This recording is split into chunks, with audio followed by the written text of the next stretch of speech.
Hello दोस्तों, स्वागत है आपका अपने यूट्यूब चैनल नौकरी सेशन पर। उम्मीद करता हूं कि आप लोग स्वस्थ होंगे और अपनी पढ़ाई अच्छे से कर रहे होंगे। तो आज की हमारी वीडियो काफ़ी इंपॉर्टेंट रहने वाली है, क्योंकि आज मैं आपके लिए बिल्कुल नई वैकेंसी लेकर आया हूं, जिसके बारे में आज हम पूरी जानकारी प्राप्त करेंगे। तो आज की जो हमारी वैकेंसी है वो है इंडियन कोस्ट गार्ड की। ठीक है, जो जीडी की और आपकी डोमेस्टिक ब्रांच की जो वैकेंसी निकलती है, इसके बारे में आज हम पूरी जानकारी प्राप्त करेंगे। क्या इसमें आपकी एलिजिबिलिटी रहती है, क्या आपका एज क्राइटेरिया रहता है, कब से इसका नोटिफिकेशन जारी हो सकता है, कब तक इसके फॉर्म आ सकते हैं और कब आपका एग्जाम होने वाला है, और साथ ही साथ हम इसके एग्जाम पैटर्न पे भी आज हम डिस्कशन करेंगे। ठीक है, तो चलिए शुरू करते हैं। शुरू करने से पहले अगर आपने अभी तक चैनल को सब्सक्राइब नहीं करा है तो आप चैनल को सब्सक्राइब कर दीजिए और जो साइड में बेल का आइकन आ रहा है इसे प्रेस कर दीजिए, ताकि आने वाली वीडियो का नोटिफिकेशन आपको सबसे पहले मिले। इस चैनल पर आपको गवर्नमेंट जॉब से रिलेटेड, प्राइवेट जॉब से रिलेटेड या आपके जितने भी कोर्स होते हैं उनसे रिलेटेड सभी इंफॉर्मेशन सबसे पहले प्राप्त होती है। तो चलिए शुरू करते हैं बिना देरी करें। तो सबसे पहले अगर हम यहाँ पर फीस की बात करते हैं, तो अगर आप जनरल, ओबीसी या ईडब्ल्यूएस कैटेगरी से बिलोंग करते हैं तो जो आपकी फ़ीस होगी वो 100 रुपये होगी। और अगर आप अदर कैटेगरी से बिलोंग करते हैं, जैसे कि एससी, एसटी, पीडब्ल्यूडी या आप एक्स सर्विसमैन में आते हैं, तो आपको जो है यहाँ पर कोई भी फीस नहीं देनी होती है। इसके बाद यदि हम बात करते हैं एज क्राइटेरिया की, तो अगर आप बिलोंग करते हैं जनरल, ओबीसी, ईडब्ल्यूएस से, तो जो आपकी एज होगी वो होगी 18 से 22 साल तक। साथ ही साथ में जो है आपको ओबीसी में 3 साल का एज रिलेक्शन देखने को मिलेगा, और अगर आप एससी एसटी से बिलोंग करते हैं तो आपको इसमें 5 साल का एज रिलेक्शन मिलने वाला है, यानी कि 5 साल की इसमें छूट मिलेगी। इसके बाद हम बात करते हैं एलिजिबिलिटी क्राइटेरिया की। तो यदि अगर आप जीडी का फॉर्म भरते हैं, यानी कि जनरल ड्यूटी का फॉर्म भरते हैं, तो जो आपका इसमें एलिजिबिलिटी क्राइटेरिया रखा गया है वो 10+2 आपको विद मैथ और फिजिक्स होनी चाहिए। और यदि आप जो है डोमेस्टिक ब्रांच से आप इसे का फॉर्म भरते हैं, यानी कि डोमेस्टिक ब्रांच का फॉर्म भरते हैं, तो सिर्फ आपको 10 पास यहाँ पर होना चाहिए, तो आप इसका फॉर्म भर सकते हैं।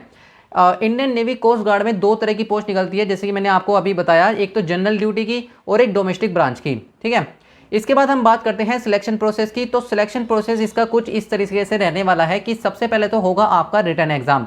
रिटन एग्जाम के बाद होगा आपका फिजिकल एफिशिएंसी टेस्ट, और इसी के साथ ही आपका डॉक्यूमेंट वेरिफिकेशन लिया जाएगा, और इसके बाद होता है आपका मेडिकल। तो इन 3 स्टेज में जो है आपका सिलेक्शन प्रोसीजर चलने वाला है। तीनों को हम स्टेप बाय स्टेप यहाँ पर समझेंगे।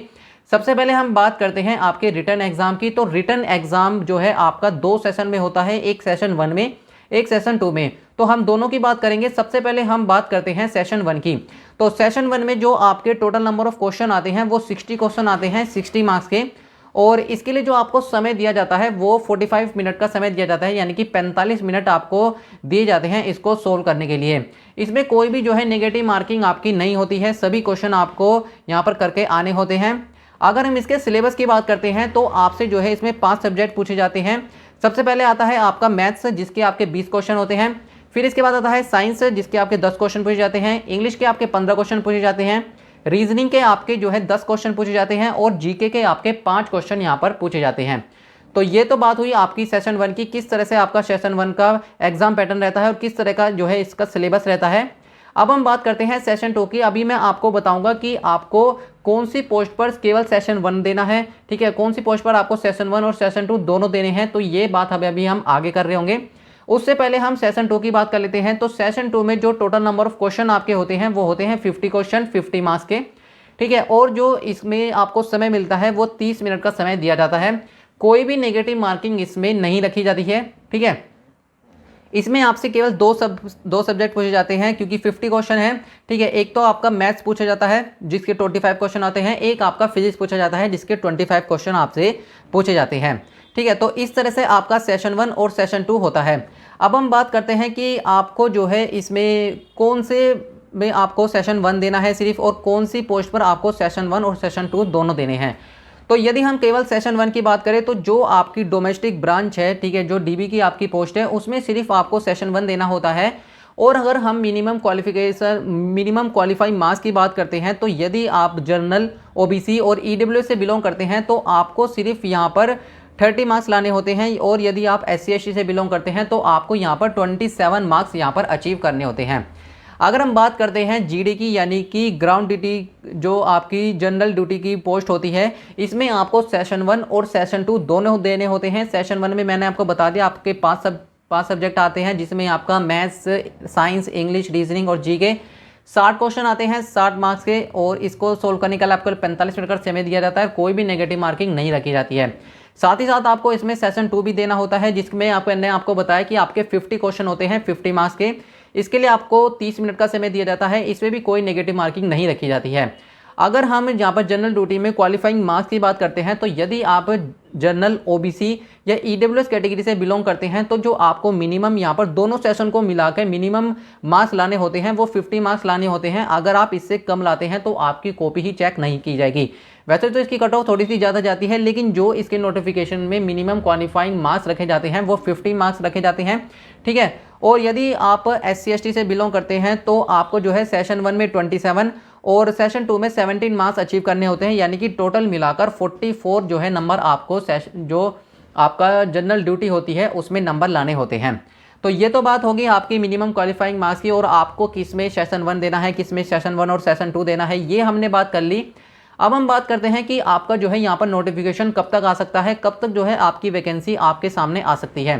तो ये जो है पोस्ट काफ़ी अच्छी है, और जो इसका नोटिफिकेशन आने की पूरी उम्मीद है वो जो है अगस्त के लास्ट वीक तक या आपके सितंबर फर्स्ट वीक में इसका नोटिफिकेशन आ जाएगा। ये बिल्कुल मैं आपको पक्की खबर दे रहा हूँ, ठीक है। ये भी मुझे जो है आगे से ही पता चली है कि इसकी जो है यहाँ पर वैकेंसी बहुत जल्द आने वाली है।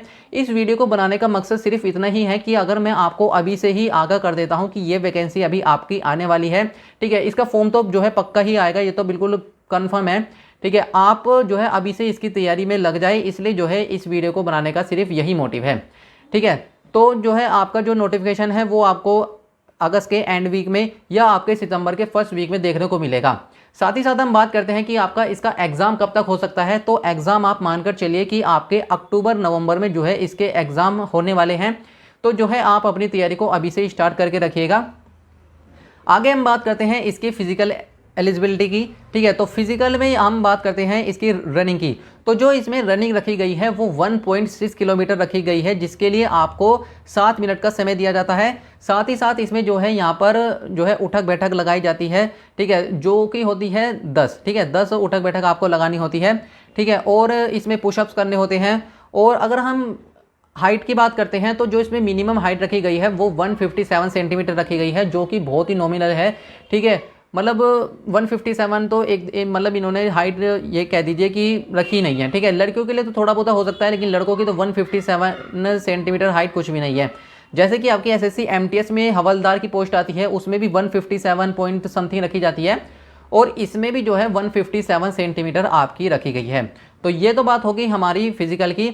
अब बात कर लेते हैं हम इसकी सैलरी की। तो इसकी सैलरी कितनी रहती है, तो आप मानकर चलिए कि इसकी 25 से लेकर और 30,000 तक जो है आपको इन हैंड सैलरी अपने हाथ में मिल रही होती है। वैसे तो इसका जो ग्रेड पे होता है वो कम होता है, लेकिन इसके साथ ही आपको काफ़ी सारे जो है इसमें बेनिफिट मिलते हैं, जैसे कि आपको HRA मिलता है, DA मिलता है, और आपको ट्रांसपोर्ट अलाउंस मिलता है, और भी काफ़ी सारी जो है मेडिकल सुविधाएं भी आपको इसमें दी जाती है, ठीक है। क्योंकि ये अग्निवीर वाली भर्ती नहीं है, कभी आप इसे अग्निवीर वाली भर्ती सोचें, ये बिल्कुल एक परमानेंट जॉब है, ठीक है, जो कि इंडियन कोस्ट गार्ड के द्वारा निकलती है, जिसका कि हिंदी मीनिंग होता है तट रक्षक बल, ठीक है। इसका काम भी यही होता है कि जितने भी हमारे तटीय इलाके हैं उनकी जो रक्षा करता है वो इंडियन कोस्ट गार्ड ही करता है।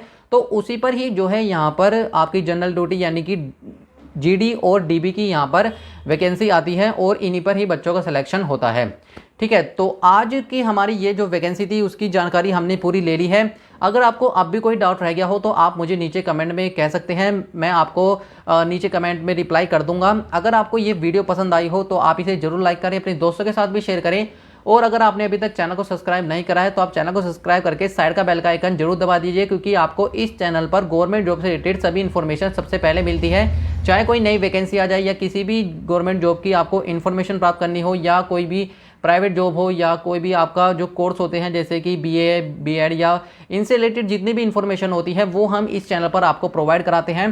तो अगर आपको चाहिए कि आपको जो है सारी इन्फॉर्मेशन एक ही चैनल पर मिल जाए तो आप हमारे चैनल को सब्सक्राइब कर सकते हैं, ठीक है। तो मिलते हैं नेक्स्ट टॉपिक के साथ नेक्स्ट वीडियो में, तब तक के लिए गुड लक।